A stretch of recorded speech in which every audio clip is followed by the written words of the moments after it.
투자자 여러분 반갑습니다. 김종철입니다. 여러분들 아침에 눈을 뜨자마자 아마 미국 증시 보셨을 텐데 물론 뭐 둘 다 상상은 아니지만 이제는 오히려 주가가 혼조를 보였다는 것이 오히려 다행이다라고 할 정도로 시장의 투자 심리가 약간 얼어붙어 있습니다. 자, 항상 여러분들 제가 말씀을 드리지만 만약에 아침에 저 같으면 사실 좀 잠을 자고 있을 것 같습니다. 저희 한 수강생이 저한테 얘기한 게 있습니다. 소장님은 월, 화, 수, 목, 금 이렇게 별명을 줘놨습니다. 어떻게 보면 제가 너무 일 중독에 빠져 있지 않나라는 생각도 해봅니다. 그래서 좀 이렇게 휴일 날은 좀 자고 싶습니다. 아마 여러분들도 지난 일주일 동안이 너무나 피곤했을 것 같습니다. 그렇죠? 시장이 막 올라가는가 싶은데 그냥 내려가고 이게 일 때가 더 아프죠. 줬다가 뺏는 거예요. 목요일에 주가가 100포인트 이상 올라가서 이제 좀 다시 좀 상승을 주나 그러는데 곧바로 하루 만에 줬다가 뺏어버렸죠. 장중에 110포인트 이상이나 코스피가 하락을 보였고 특히 개인들이 많이 갖고 있는 코스닥은 더 하락했기 때문에 굉장히 심신이 피곤하실 겁니다. 그런데도 꿋꿋하게 이 아침 한국경제TV 이 시간 또 아마 저는 잘 보지는 못하지만 유튜브 통해서 이 시간을 꼭 참여해 주신 여러분께 진심으로 감사하다는 말씀을 드리고 싶습니다. 거기에 보답하기 위해서 저 역시 말씀드렸지만 30년의 둔팅이가 매번 실패와 성공을 거듭하면서 어떻게 보면 주식 근력을 키워온 제가 감히 여러분께 누차이겠지만 똑똑함이 아니라 저의 잘못됨에서 우러나왔던 실패에서 배우는 성공학을 여러분과 공유하려고 합니다. 잠깐만 오늘 아침에 답답하시죠? 그래서 아침에 첫 타이틀은 이렇게 들어가고 싶습니다. 여러분들 고기 좋아하십니까? 전 사실 뭐 고기는 그렇게 좋아하지는 않지만 뭐 고기를 먹으러 갈 경우가 있습니다. 여러분들 고깃집에서 고기를 굽다 보면 불판이라고 하죠. 고기를 막 굽다가 불판이 이제 어느 정도 시꺼매지고 좀 타게 되면 불판을 바꿉니다. 이렇게 설명하겠습니다. 지금의 장세는 불판을 바꾸는 장세다라는 겁니다. 만약 우리가 식사를 다 했다면 불판을 바꿀 필요가 전혀 없겠죠. 그냥 다 일어나서 뭐 타든 뭐든 항상 그때 또 한 점이 남아있죠. 참 이게 우리 민족이 정에 약하다는 겁니다. 한 점 그냥 마지막에 그냥 서로 먹으면 될 텐데 서로 먹지 못하고 꼭 불판 위에 한 점은 꼭 남아있는 것 같습니다. 그 한 점의 고기가 타 들어가더라도 상관없이 우리는 개상을 할 겁니다. 하지만 새로이 고기를 구워서 먹으려면 언니 아니면 뭐 이모님 여기 불판 좀 바꿔주세요. 지금장 이렇게 시작합니다. 지금 불판을 좀 바꿔주세요 이겁니다. 그걸 지난주에 이렇게 뭐라고 설명했냐면 제가 얘기했죠. 요번에 장의 성격은 조종의 성격이 다르다라는 말씀을 이렇게 드렸어요. 바로 지난주였죠. 지금 동그라미 쳤을 때 이미 여기서 이렇게 표시했던 것이 뭐냐면 지금 장은 여러분들 다릅니다. 그동안의 조종장과는 다릅니다. 지각 변동을 대비를 해줘야 됩니다. 라는 말씀드렸어요. 아니나 다를까 얘가 이렇게 밑으로 내려가는 모습을 보여줬습니다.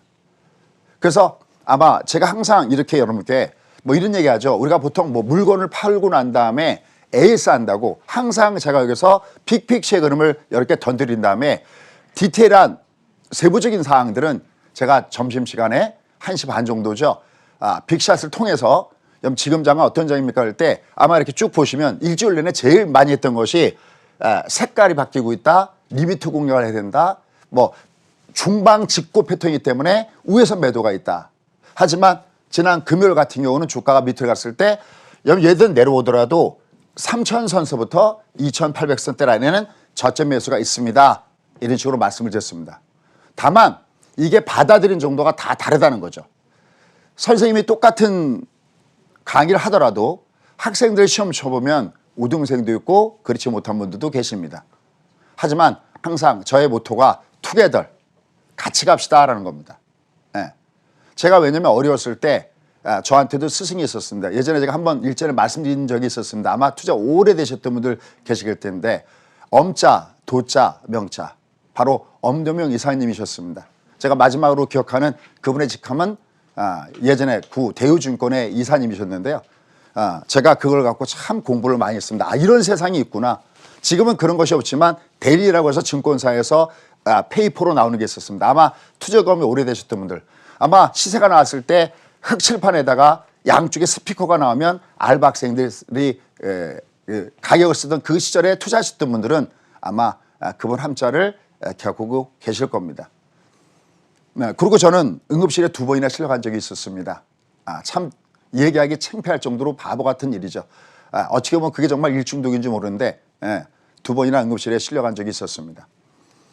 항상 제가 그럴 때마다 감사하게 느끼는 게 의사 선생님이 없었으면 제가 뭐 수술 제대로 받을 수 있을까라는 것도 있었고요. 또 밤에 제가 잠들었는데 간호사분이 오셔서 그걸 일일이 체크하는 거 보고 이런 생각했습니다. 나도 그 누구에겐가 빛과 소금이 되고 싶다. 조금이라도 도움이 되고 싶다. 자, 그래서 제가 여러분이 얼마나 만족을 느낄지는 모르지만 그러한 마음으로 같이 한번 나누고자 합니다. 자, 뭐 오늘 타이틀 여기에 모든 것이 담겨있죠. 자, 오늘 타이틀 어떻게 정했는지 한번 보도록 하겠습니다. 오늘 타이틀은 바로 이겁니다. 여러분들 당분간, 그러니까 이게 인정을 해야 됩니다. 당분간 이러한 어떤 급락장의 이런 사이클은 당분간 반복될 수밖에 없습니다. 왔다 갔다 왔다. 그것도 꽤 길게 반복될 수밖에 없습니다. 뒤에 가서 왜 이게 길게 반복될 수밖에 없는지도 설명드리도록 하겠습니다. 이걸 우리가 SD, 소위 등거리 법칙이라고 합니다. 어느 정도 주가가 위로 올라가면 조정을 받게끔 됐는데 이 조정은 상승폭에 비례해서 일정 기간 조정을 받습니다. 누차 제가 아까도 했지만 점심 방송을 통해서 이 조정은 좀 상당히 좀 길게 옆으로 누워질 가능성이 없습니다라는 말씀드렸어요. 하지만 이렇게 한 번도 여러분 이 장이 끝났습니다. 대피하십시오. 이렇게 얘기한 적이 없습니다. 물론 이런 건 있어요. 보통 우리가 레버리지라고 하죠. 2타임스짜리. 2배수를 1배수로 바깥에 아마 지금도 저희 수강생들이 아마 아침에 특히 이 방송을 듣고 계실 텐데요. 2타임스짜리 그걸 1배수. 그래서 12630을 069500으로 바깥해드린다든지 아니 뮤싱시 같은 경우도 소위 연미 뮤싱시 하시는 거지만 TQQQ 같은 거 3타임스 이런 ETF입니다. 아니면 FANG, U 이런 거 3타임스 예를 들어 1배수로 바깥하십시오. 이런 얘기들은 어떤 지각 변동 때문에 일단 대피를 시켜드렸습니다. 그러나 다시 얘기했지만 지금은 불판을 가는 장세지 밖에 나가서 계산하는 장세는 아니다라는 식입니다. 자, 그러면 왜 반복적으로 이 급락장이 반복될까? 그것은 왜냐하면 지금 장세가 지각 변동이기 때문입니다. 그러니까 지각 변동이 나왔을 때는 여러분들 우리가 왜 지진 같은 거 할 때는 막 모든 것이 흔들리고 막 일부는 떨어지고 난리가 나잖아요. 그 지각 변동이 어느 정도 멈추고 나면은 다시 언제 그랬느냐 쉽게 평온한 그런 사상이 온다는 거죠. 자, 이것은 바로 올해 2021년도에 이제부터는 새로운 바닥점을 만드는 이러한 사이클이기 때문에 이걸 우리가 공부하고자 합니다. 자, 그러면 좀 더 속도를 내보도록 하겠습니다. 자, 그러면 이 장세가 특히 이 코스피 같은 경우는 지난주에 3.5%가 빠져내려왔습니다. 근데 이 코스닥이 더 문제입니다. 마이너스 5.3%. 물론 이쪽 시장도 끝난 건 또 아니지만 이 조정이 좀 더 깊하게 내려가기 때문에 아마 여러분들의 마음의 그 부담감들은 좀 더 많지 않을까라는 생각을 해보고 있습니다. 그러면 지금 장에 도대체 지각 변동 이게 무엇이냐라는 겁니다. 이 성격부터 알아야 됩니다. 그럴 때 여러분께는 아마 지난주에 보여드렸던 그림을 다시 한번 보도록 하겠습니다. 제가 늦춰야겠지만 독서 100편이면 의자 현이라 뭐 유식한 것 같죠? 그렇지는 않습니다. 그 문기가 너무 좋아서 마음에 항상 새기고 있습니다. 저도 어떤 새로운 문물을 접하다 보면은 모릅니다. 그걸 모르지만 자꾸만 반복하면 결국은 그 뜻을 알게 된다라는 뜻입니다. 쉽게 하면 낙숫물이 바위를 뚫는다. 똑같은 얘기겠죠. 그래서 이렇게 계속 제가 했던 방법을 그대로 보여드립니다. 이 그림을 아마 여러분들은 기억하실 겁니다. 지난주에 여러분들 지금 장은 달라졌어요. 이게 지각 변동이 와요.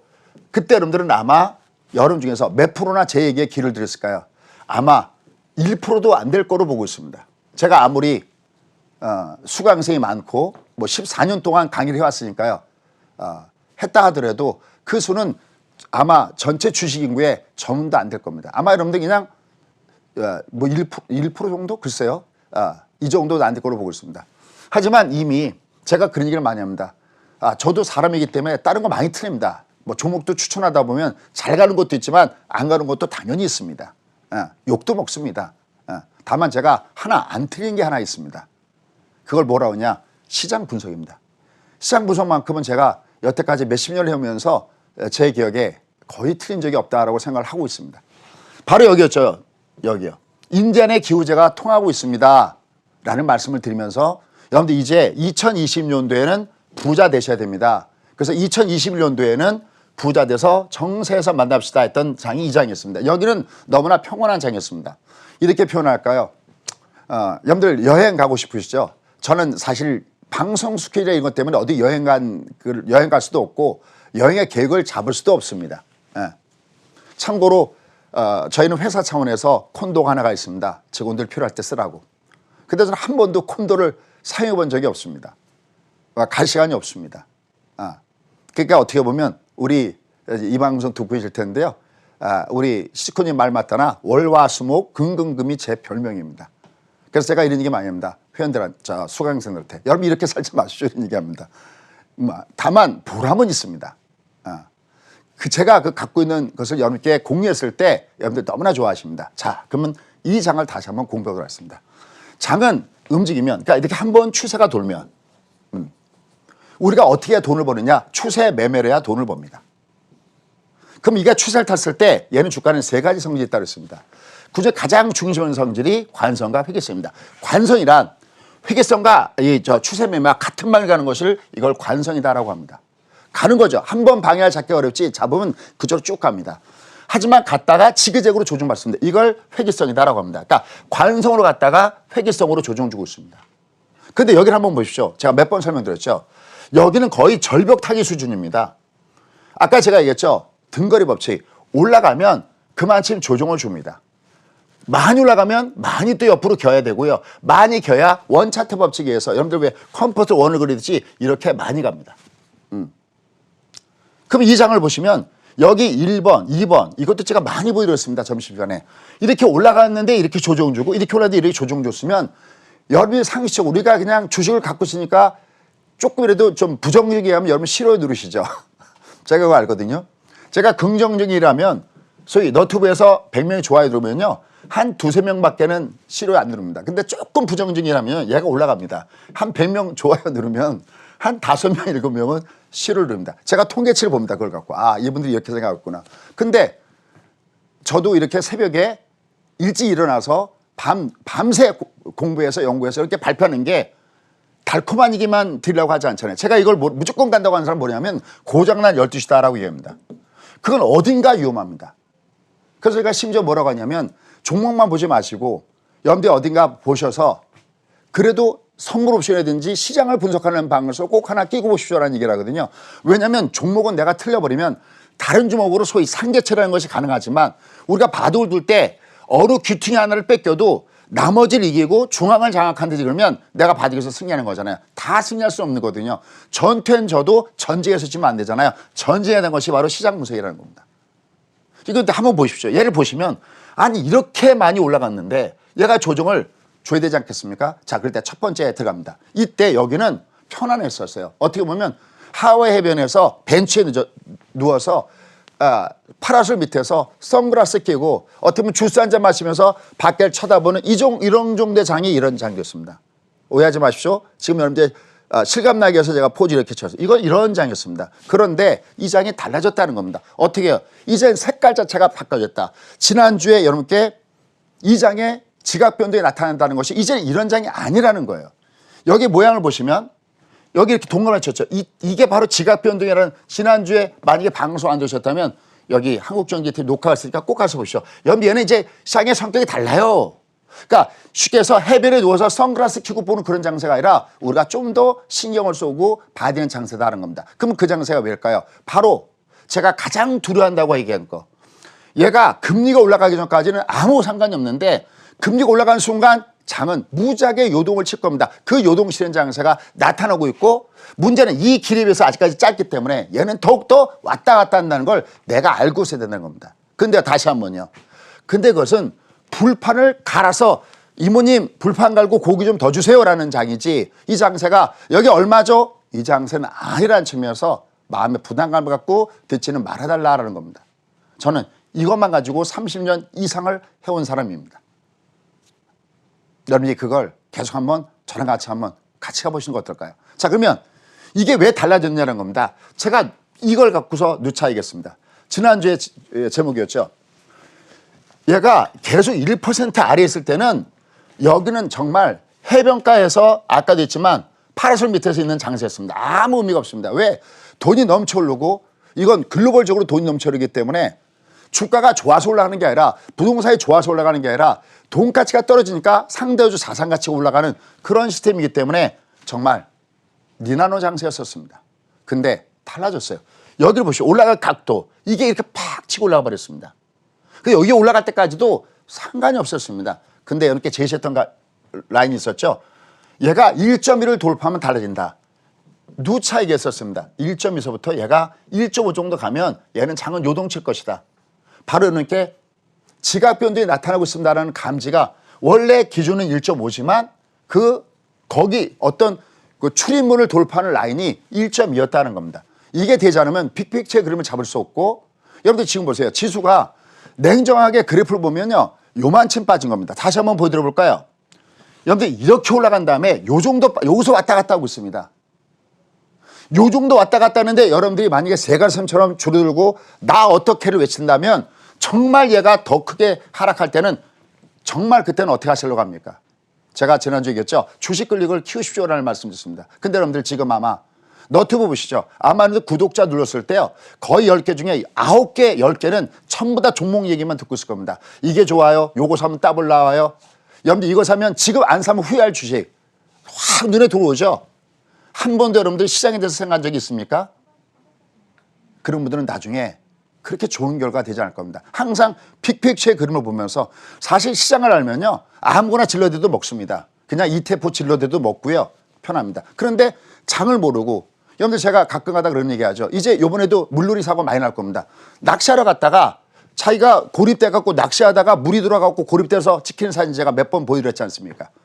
그 꼴이 나지는 말아야 되지 않습니까? 내가 고기를 잡아야 되지 내가 고기밥이 되지는 안 되잖아요. 항상 시장을 먼저 보고 디테일을 보여야 됩니다. 그래서 증권사에도 3가지 직업이 있죠. 첫 번째, 여러분이 잘 아는 종목에 대한 것은 애널리스트라고 하고요.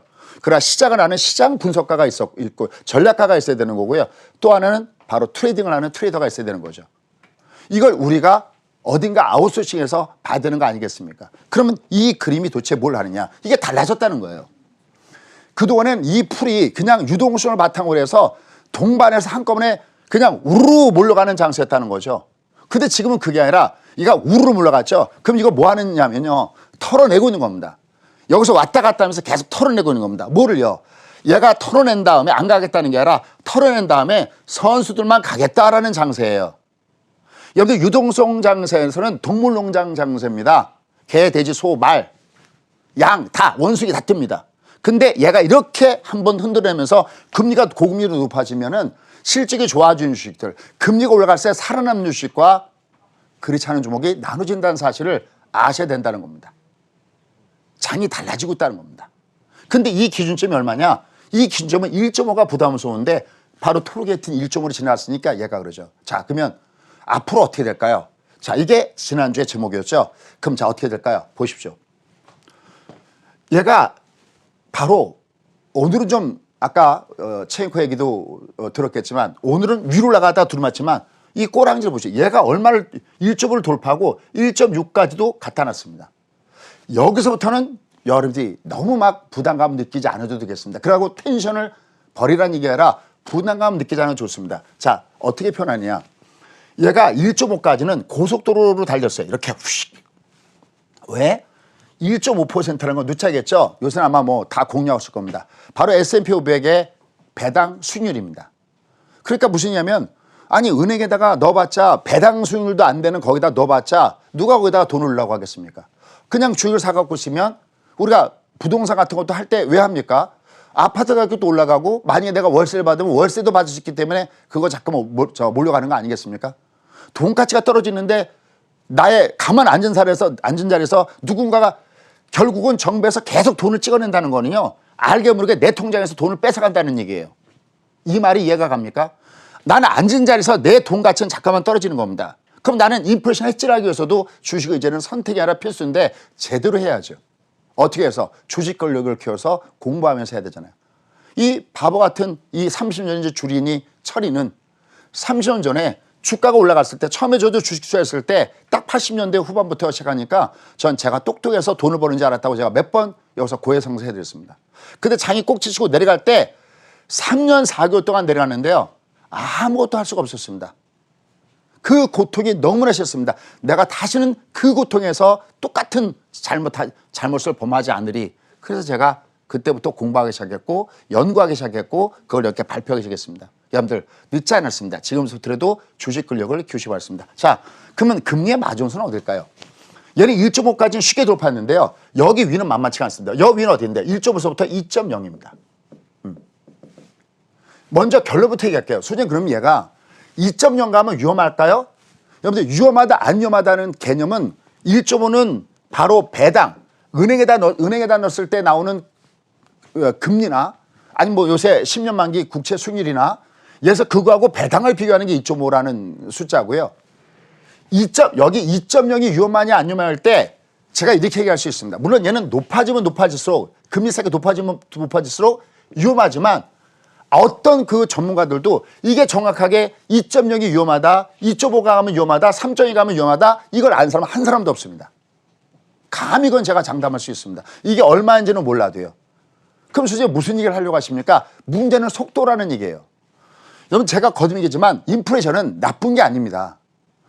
여러분들 우리나라는 뭐 다른 나라도 마찬가지지만 우리가 주부님 느끼는 장바구니 물가하고 우리가 소위 우리가 경기에서 얘기하는 경제에서 얘기하는 이 사이클하고는 좀 다릅니다. 보는 것이 다릅니다. 우리가 뭐 코인플레이션에 대해서 근원 물가도 따져주고 아니면 뭐 장바구니 물가도 따져주는데 물가는 조금씩 올라가야 이렇게 얘기하면 되겠네요. 여러분들 얼마 전에 테슬라가 비트코인 받는다고 그랬죠. 여러분 비트코인을 갖고 있어요. 근데 비트코인 가격이 막 올라갈 것 같아요. 내가 갖고 있는데. 그럼 내가 테슬라 살려고 하는데 내가 비트코인 가격이 자꾸만 위로 올라가려고 하면은 여러분들 빨리 가서 자동차를 사겠습니까? 아니면 조금 이따 사겠습니까? 바보가 아니면 내가 비트코인 가격이 올라가는데 뭐하러 가서 자동차 삽니까? 좀 이따 사겠죠.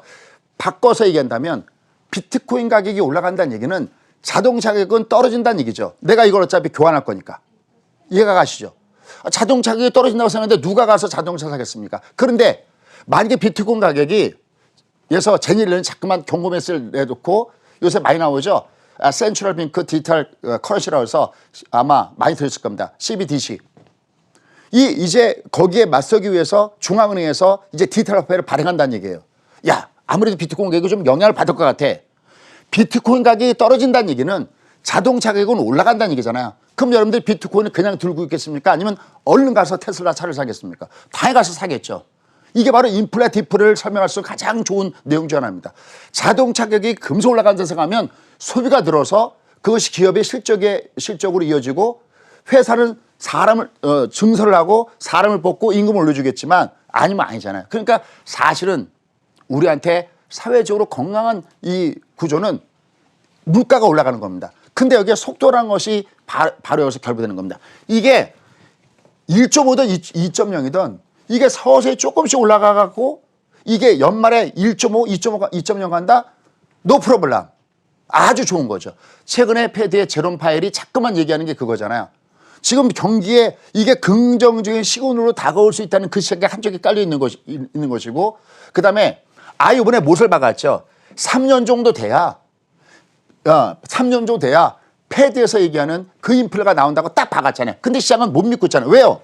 직접 눈으로 보니까 너무나 파다닥 뛰고 있다는 겁니다. 결론, 과연 마지노선은 어딜까? 마지노선은 없습니다. 그런데 말이죠. 시장에서 바라보는 시각이 있잖아요. 어떤 상정의 시각이. 그럴 때 얘가 올라갈 때 마이너스 2.0입니다. 단 1.5개 할 때는 얘가 고속도로 길을 달렸다면 1.5부터 2까지 갔을 때 여기는 우리가 설 연휴나 아니면 추석 연휴 때 우리나라 고속도로 가듯이 그렇게 정체 현상이 심한 구간이다.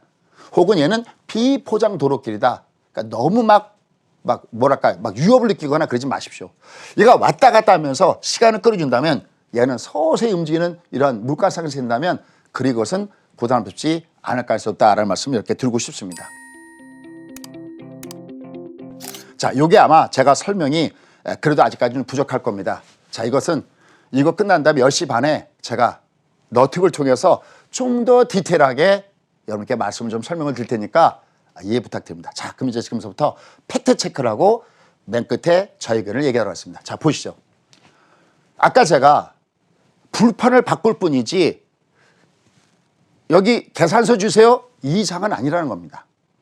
첫 번째, 지금 주가가 왜 3,200에서 막혔느냐? 과속 스캔들이에요. 제가 몇 번 얘기했죠. 너무나 급속하게 올라왔어요. 뭐를요? 이미 올해 실적을 반영해서 너무나 급속하게 주가가 올라왔다는 겁니다. 그럼 여기서 우리가 알아야 됩니다. 2020년 작년 대비 올해 실적은 어떨까? 얘가 좋아? 오. 그러면 그 다음에 내년은 2020년도는 어때? 만약에 올해 피크를 치고 내년 경기가 안 좋다면 지금 이 장은 끝나는 장입니다. 근데 올해 실적이 작년보다 좋고 또 내년 실적이 작년보다 좋은 어떤 건강한 이런 환경이 조성이 되고 있다면 얘는 시간의 문제이지, 아까 얘기했죠. 털 거 털고 이제는 좋은 놈만 골라서 가겠다고 하는 그런 장세 패턴이 끝난 거 아니는 겁니다. 그죠? 첫 번째 팩트 체크가 고드만삭스에서 나온 내용입니다. 코스피 전망치를 3,700으로 상향 조정했다. 물론 얘들 걸 다 믿겠다? 그런 뜻은 아닙니다. 근데 얘들이 상향 전망한 그 근거가 뭐냐는 겁니다. 여기 보시면 2021년도 실적 전망을 애당초 54%에서 5% 높인 59% 상향 조정했다. 올해 실적이 더욱더 좋아질 가능성이 없다. 근데 이 색깔을 보면 참 좋습니다. 반도체, 소비재, 소재, 산업, 글로벌 경제 성장이 긍정적인 모습을 줄 가능성이 높다. 그 다음에 아주 더 재밌는 게 있습니다. 이거 하나가 첫 번째가 아주 중요한 의미점을 갖고 있고요. 두 번째 의미 있는 점이 뭐냐면 똑같은 A라는 돈을 벌어도 이걸 10배를 쳐줄 거냐 아니면 20배를 쳐줄 거냐 하는 것은 우리가 그것을 리레이팅, 멀티플이 달라졌어요 라고 얘기하죠. 얘들 가만히 보시죠. 고드만삭스에서 코스피의 목표치를 수익 비율, 너 그러니까 프리미엄 몇 배 쳐줄래 그럴 때 12.5배를 쳐준 가격에서 이제 13.1배로 올렸다는 거예요. 이거 무슨 얘기냐? 우리나라의 탑 10의 종목을 보십시오. 탑 10의 종목군단들이 어떤 종목이냐?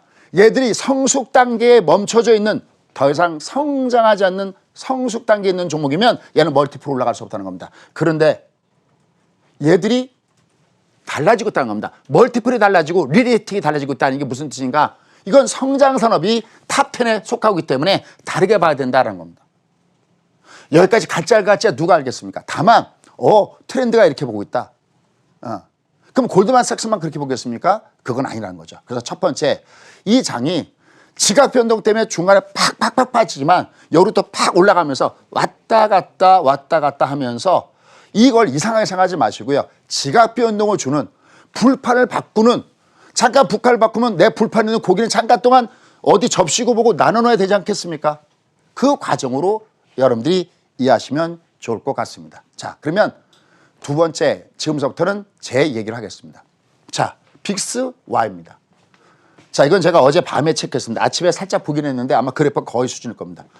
이 빅스 지수는 지수랑 거꾸로 움직인다라고 보시면 됩니다. 이게 딱 작년 3월 18일, 시차가 1이니까 우리는 3월 19일이겠죠.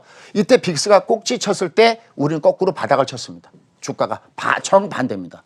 그럼 얘가 쭉 빠져나가고 있죠. 근데 여러분 한번 보십시오. 그냥 뭐 차트 분석이 뭐고 없어도요. 이게 꺾어지려면, 빅스가 꺾어지려면 위에서 날카롭게 송고총의 역부장을 보여줘야 되고요.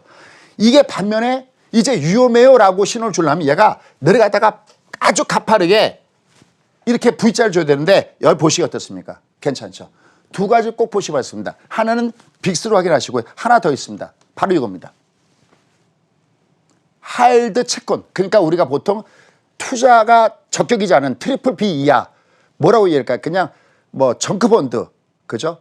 어떻게 보면 잘못 투자하면 위험한 그러한 트리플 B 이하의 회사채들을 모아놓은 ETF의 수익률 곡선입니다.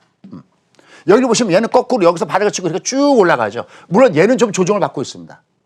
하지만 이 조정도 많이 올라간 것에 따라서 자연스러운 조정이지 이상하지 않다는 겁니다. 즉 아직까지 빅스 지수나 아니면 하일드 채권의 이 ETF나 이걸 보면 주가가 어떤 꼭지 신호가 나오지 않고 있다. 아까 제가 얘기했죠. 미국장이 끝나지 않으면 여전히 우리한테 실망이 있다.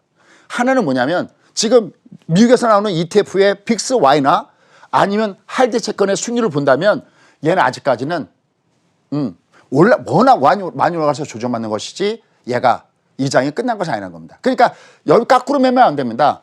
기껏 갖고 있다가 내려갈 때 100포인트 상 빠질 때 여러분들 금요일 날에도 얘가 밑으로 갈 때 상단 위에서는 당분간 3,200에서 막히겠지만 내려갈 때 얘가 3,000선 아래 2,804에서 매수가 있습니다라는 말씀도 제가 이런 얘기를 장주에 보통 안 하는데 금요일에 제가 장주에 이런 얘기까지 했습니다. 근데 여기다가 때려놓고 올라가면 아씨 그러면 안 된단 말이죠. IC를 좋아하지 마시고요. OK를 좋아하시기 바라겠습니다. 얘는 당분간 밑으로 투매를 뻗을 때는요. 길게 보면 나는 얘는 매수할 찬스에 이렇게 느긋한 마음으로 보셔야 되고요.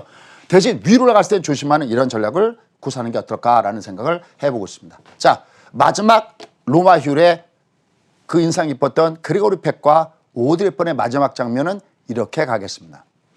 기억나십니까? 제가 작년에 제일 많이 보였던 그림이 바로 이 그림입니다. 이 그림이 부의 지도다라는 말씀을 드렸어요. 그래서 얘가 주가가 움직였을 때 얘는 금리가 저금리 상태이기 때문에 지금은 흔들려서는 안 됩니다라는 말씀을 드렸습니다. 이게 2020년도의 부의 지도입니다. 자, 그런데 2021년도에 부의 지도는 무엇이냐? 아직 여러분들이 잘 이해가 안 가시는 분에서 또다시 준비했습니다. 이제 2021년도의 부의 지도는 이젠 이 그림을 보여드리지 않습니다. 왜? 지각 변동이 나타나고 금리가 바뀌기 때문에 이제 2021년도의 부의 지도는 이렇게 준비했습니다. 바로 이겁니다. 이겁니다. 여기 지금의 이 장은 하나의 터널 구간입니다. 이거 제가 몇 번을 이렇게 보여드렸습니다. 이것도. 이 앞에 비치 해변에서 파라솔 밑에서 주스 마시고 선글라스 끼는 장소는 여기였었습니다. 유동성 바닥에서 이렇게 올라간 겁니다. 얘가 들었다 놨다 굉장히 심하게 왔다 갔다 할 겁니다. 하지만 이 터널을 지나면 여기 제가 터널을 검정색으로 보통 터널은 검정색이잖아요. 검정색이 아니고 약간 밝은 노란색을 지나는데 이 어둠의 터널을 지나고 나면 얘는 이 밑에서 폭포수가 떨어진 장이 아니라 어둠의 터널을 지나면 여기서 제가 생각할 때는 태양이 내리쬐는 이런 장소가 될 가능성이 높다는 말씀을 드리고 싶습니다. 다만 이게 필요합니다. 이게 속도가 너무나 가파르게 올라가다가 완만해 가는 이런 부분이 필요하기 때문에 이걸 여러분이 꼭 잊지 마시고 매매 전략을 구사하시면 좋을 것 같습니다. 이게 이제 올해 2021년도에 이렇게 보여드릴 하나의 지도다. 다만 내가 여기서 살아남기 위해서는 여기서 누구나 다 버는 장세였지만 이제 여기 올라간 장세 누구나 다 버는 장세가 아닙니다. 결론, 이 장은 이제 위아래 계속 올라가면 또 급락을 주고 올라가면 급락을 주고 이런 장세가 계속 당분간 전개가 될 겁니다. 하지만 그것은 풀판을 가는 장세다. 2021년도에 새로운 바닥점, 새로운 성격의 바닥점을 짚고 가기 위한 어떤 터널을 지나는 구간이라는 것을 염두에 두시면서 공부 한번 같이 한번 해보시는 거 어떨까 하는 생각이고요. 이 내용은 잠시 후에 10시 반에 좀 더 디테일하게 살펴보도록 하겠습니다.